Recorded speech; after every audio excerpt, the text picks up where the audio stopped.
guys, welcome to Discover Zone. Today we're going to be making homemade marshmallows. The items you will need is 1/2 cup of apple syrup or date syrup or corn syrup. You can use either one of these, they're optional, but I'm going to be using apple syrup. 1 big pinch cream of tartar. Food coloring is optional from fruit or all natural food coloring. We're using the India tree food coloring. 1/4 cup cold water.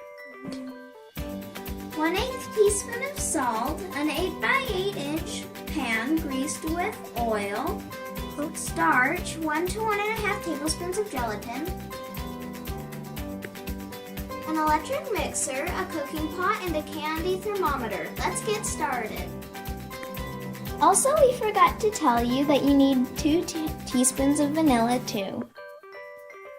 Now you're going to take your cold water and put your food coloring into it. We're using red since Christmas is right around the corner, and stir that in. Make sure the color is fully incorporated. How much cold water? 1/4 cup.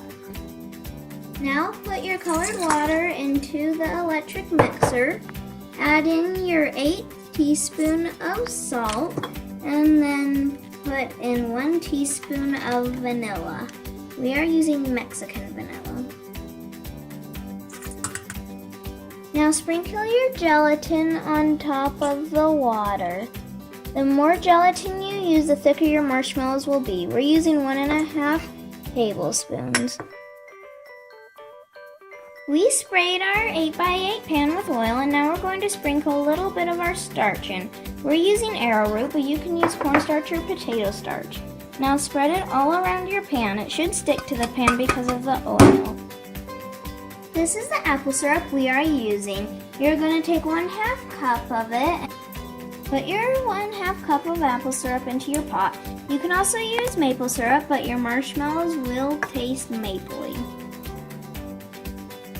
Now put 1 pinch of cream of tartar into your syrup and mix that up.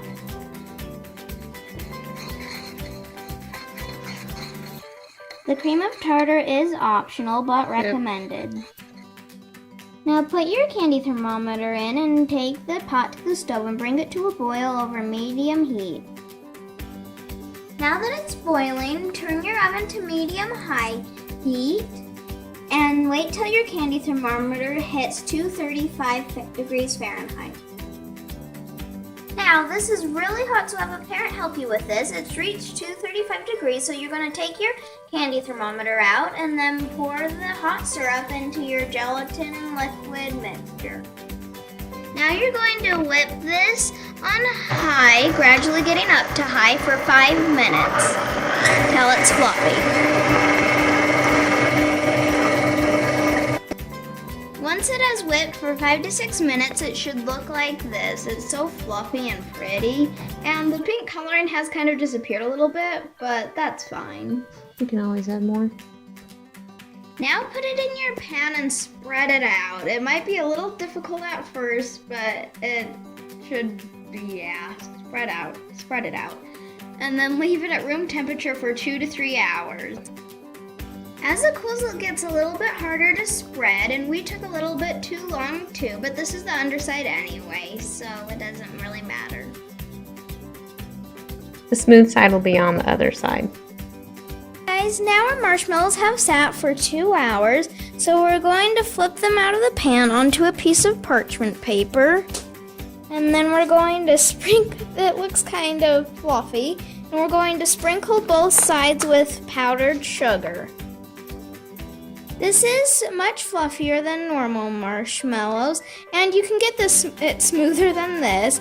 We just didn't hurry fast enough, and it cooled down before we could smooth it out. Now we're going to cut it into little squares, and you can use cookie cutters too if you want. So here's our cute little marshmallows. It makes a bigger batch than this, but this is just some of our marshmallows. So if you liked this, please like and subscribe, and click the bell to turn on post notifications, and follow us on Instagram to see what we're up to. Now to try a marshmallow. And you can also do peppermint or different flavors. And place of the vanilla. They taste so good and they're super fluffy. Mm-hmm.